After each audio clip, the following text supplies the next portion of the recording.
Today is the lecture number 6 of General Mathematics and the date is 24 August 2020. Auzubillahiminash-shaytanir-rajim. Bismillahir-rahmanir-rahim. Qala rabbi shrah li sadri wa yassir li amri wahlul uqdatam min lisani yafqahu qawli. Assalamu alaikum dear students. I hope you all are doing well.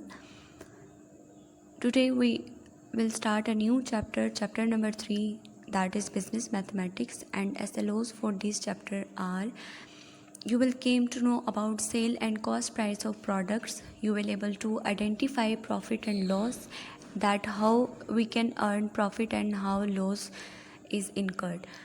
Relations between profit and loss. You will learn about marked and list price of an article, and you will also able to solve daily life problems involving profit and loss. The first topic of this chapter that we are going to work on is profit and loss. Profit and loss means मुनाफा और नुकसान. ठीक है. Traders purchase and sell goods and services. The traders may earn profit or incur losses. We use arithmetic to calculate cost of goods purchased and profit or loss incurred by traders.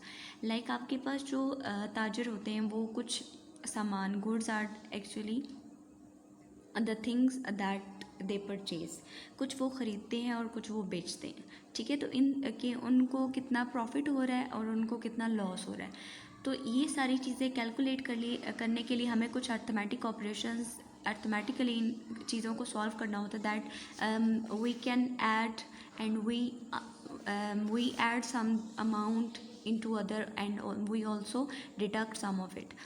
तो हम कुछ चीज़ें इसमें add कर रहे होते हैं, कुछ अमाउंट हम डिडक्ट भी कर रहे होते हैं. तो इसी तरीके से जो है वो प्रॉफिट और लॉस हो रहा होता है. In order to calculate cost, profit and loss in our daily life we use arithmetics कि इन सारी चीज़ों को कि कितनी कॉस्ट प्राइस उसकी क्या है, कितना प्रॉफिट अर्न किया है एंड कितना लॉस हुआ है हमें. ठीक है. ये सारी चीज़ें हमारी डेली लाइफ में हो रही होती हैं एंड इन सब को कैलकुलेट करने के लिए हम अर्थमेटिक्स यूज़ करते हैं, लाइक अर्थमेटिक ऑपरेटर्स, या फिर अर्थमेटिकली हम इस चीज़ को यूज़ करते हैं, कैलकुलेट करते हैं, लाइक ऐड करते हैं, सब्ट्रैक्ट करते हैं, कोई चीज़ें हम मल्टीप्लाई कर रहे होते हैं. So these are all arithmetics. So cost price and selling price. The price at which a particular item is purchased by shopkeeper is called the cost price. वो कीमत जो कि दुकानदार ख़ुद ख़रीदता है. ठीक है. जो उसने मार्केट से ख़ुद ख़रीदी होती है वो चीज़ आपके पास वो प्राइस होती है, वो कॉस्ट प्राइस होती है and it is denoted by CP से आप इसको डिनोट करते हैं. The price at which an article is sold out to the customer by the shopkeeper is called the selling price. और जो दुकानदार नेक्स्ट कस्टमर्स जो उसके होते हैं, जो उसके लेने वाले होते हैं, या फिर कोई भी हम उससे जिस तरीके से ख़रीद रहे होते हैं, ख़रीदने वाला जो बंदा होता है उसको जिस प्राइस पे, जिस दाम पे, जिस कीमत में वो बेच रहा होता है, तो वो उसकी क्या होती है, सेलिंग प्राइस होती है. And selling price is denoted by SP. You can write the selling price as SP. Cost price क्या होती है कि जो शॉपकीपर, जो दुकानदार ख़ुद मार्केट से जिस प्राइस पे ख़रीद के लाते हैं. ठीक है. और जिस प्राइस पे वो उसको आगे से बेचता है अपने कस्टमर्स को, वो आपके पास क्या होती है, सेलिंग प्राइस.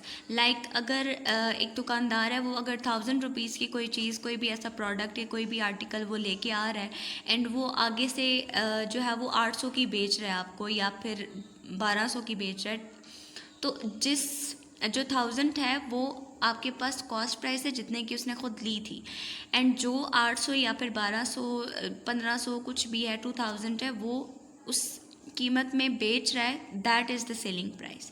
राइट. अब प्रॉफिट क्या होता है? If the selling price of N article is greater than its cost price. जब आपके पास सेलिंग प्राइस ग्रेटर हो कॉस्ट प्राइस से, मीन्स कि जब दुकानदार बाहर से चीज़ 1000 की लेके आएगा तो वो उसकी क्या होगी, कॉस्ट प्राइस. एंड अगर आगे से वो 2000 की यहाँ पे बेच रहा है तो वो बेचने वाली प्राइस उसकी क्या होगी, सेल प्राइस. तो कॉस्ट प्राइस आपके पास क्या है, लेट्स सपोज 1000 है एंड सेल प्राइस उसकी क्या है, 2000 है. एंड अब यहाँ पे आप देख रहे हैं कि जो सेल प्राइस है वो क्या है, ग्रेटर है CP से, कॉस्ट प्राइस से, मीन्स 2000 इज़ ग्रेटर देन 1000. ठीक है. तो ये इससे बड़ी है. इट्स मीन कि उसको यहाँ पे 1000 रुपीज़ का प्रॉफिट हो रहा है, क्योंकि ये 1000 तो उसके पास वैसे ही जा रहा है, वो ऊपर वाले जो पैसे होते हैं वो आपके पास क्या होता है, वो प्रॉफिट होता है। तो ये कंडीशन आपके पास प्रॉफिट की आती है when you have a selling price of any article that is greater than its cost price, then the profit is earned. ठीक है, वहाँ पे आपके पास प्रॉफिट होता है and profit is denoted by P. और अब मैथमेटिकल रिलेशंस आपके पास जो फॉर्मूलाज हैं वो हम एक्सरसाइज बाय एक्सरसाइज या क्वेश्चन बाय क्वेश्चन हम उसको डिस्कस करेंगे। और अब आपके पास लॉस क्या होता है, when you have a selling price less than cost price. ठीक है, if the sell price of an article is less than its cost price, जब आपके पास सेलिंग प्राइस वो लेस हो कॉस्ट से, लाइक अगर आपके पास शॉपकीपर 1000 की चीज़ लेके आए, ठीक है, और वो आगे से 500 की अगर वो बेच रहा है, ठीक है, 500 की वो बेच रहा है, it's mean that 500 that is the sell price is less than 1000 that is cost price. It's mean कि यहाँ पे उसको क्या हो रहा है, 500 का नुकसान हो रहा है, दैट इज द लॉस। तो ये आपके पास कंडीशन है कि सेलिंग प्राइस लेस होगी जब भी कॉस्ट प्राइस से, देन लॉस होगा आपको। then there is always a loss and you can relate the loss with all other prices, cost price, selling price, इस चीज़ से आप इसको रिलेट कर सकते हैं और इसके भी फॉर्मूलाज हम क्वेश्चन बाय क्वेश्चन ही डिस्कस करेंगे। So first of all we will go to the first exercise of this chapter, that is 3.1.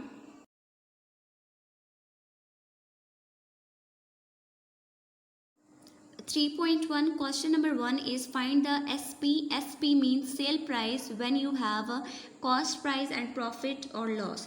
यहाँ पे इस क्वेश्चन में आपने क्या करना है, you have to find the sale price of all these parts and all these sums. जितने भी आपके पास 6 पार्ट हैं इन सब में आपने सेल प्राइस फाइंड करनी है and you are given with two values. The first one is cost price and the second one is profit or loss.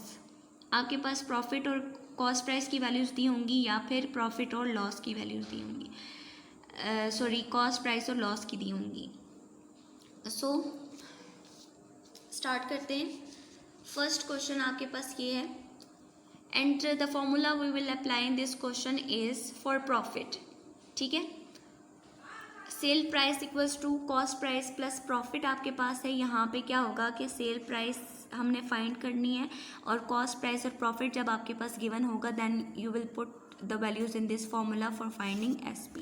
So we are given with the cost price that is ₹950 and profit आपके पास 10% है। So first of all we have to convert this percent values into simple rupees value. तो इसको हम सबसे पहले क्या करेंगे, क्योंकि ये परसेंट में है तो फॉर्मूला में तो हमारे पास प्रॉफिट परसेंट नहीं है, इट्स जस्ट प्रॉफिट। तो इसमें हमें सिंपल वैल्यू पुट करनी पड़ेगी। इसको कन्वर्ट करने का क्या तरीका है कि ये आपके पास 10% जो प्रॉफिट अर्न किया गया वो इसी कॉस्ट प्राइस का है। ठीक है, तो 10% of this cost price and percent को आपको बेहतर पता है कि परसेंट का जो सिंबल है वो आपके पास 1/100 के इक्वल होता है। So I have replaced the percent symbol with 1/100 and cutting हो जाएगी आपके पास, ये 0 के साथ कट जाएगा and this one will cut with this and 1 को आप जब मल्टीप्लाई करेंगे ₹95 तो आपके पास जो प्रॉफिट की सिंपल वैल्यू है वो 95 में ₹95 आ गई है, जो कि परसेंटेज में नहीं है।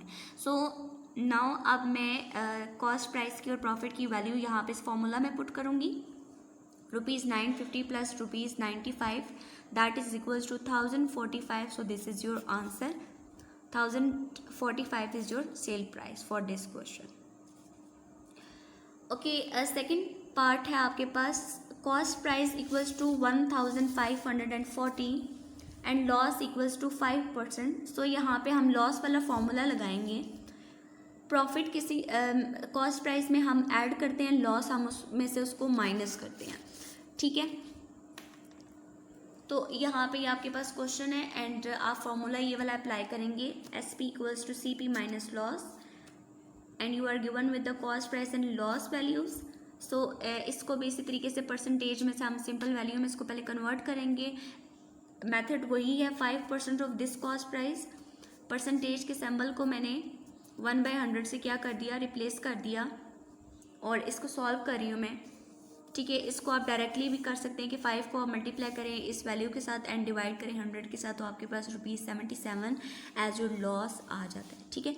और उसके बाद मैं फॉर्मूला में वैल्यूज़ पुट करूँगी। कॉस्ट प्राइस ₹1540 माइनस ₹77 जो कि हमने यहाँ पे भी फाइंड किया। तो इस वैल्यू को जब मैं माइनस कर दूँ and we are left with ₹1463 as my sell price hair.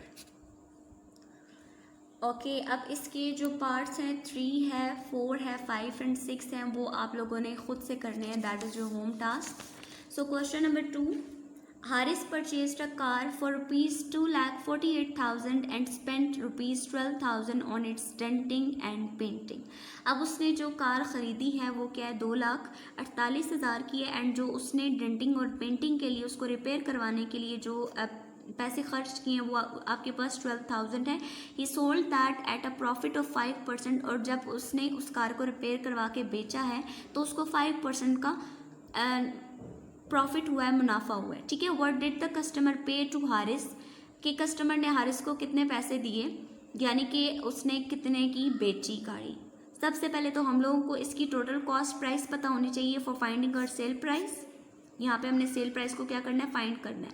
तो उसके लिए तो भी हमने फॉर्मूला पढ़ा है कि जो sell price equals to cost price plus profit. तो प्रॉफिट तो आपके पास है एंड कॉस्ट प्राइस तब आएगी जब, क्योंकि उसने इतने की खरीदी थी लेकिन उसने अपने से 12,000 रुपये डाले थे, तो अब ये टोटल इसकी कॉस्ट प्राइस हो जाएगी जब हम इसको ऐड करेंगे।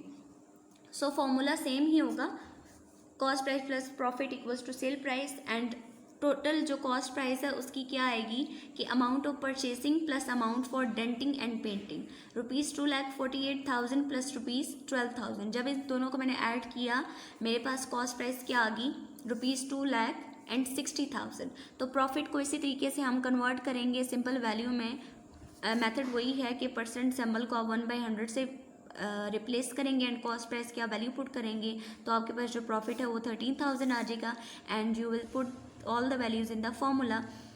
कॉस्ट प्राइस 2,60,000 एंड प्रॉफिट आपके पास 13,000, एंड हमारे पास क्या आ गया, 2,73,000 की उसने गाड़ी बेची थी, that is the sell price. Thus the customer paid ₹2,73,000 to Haris.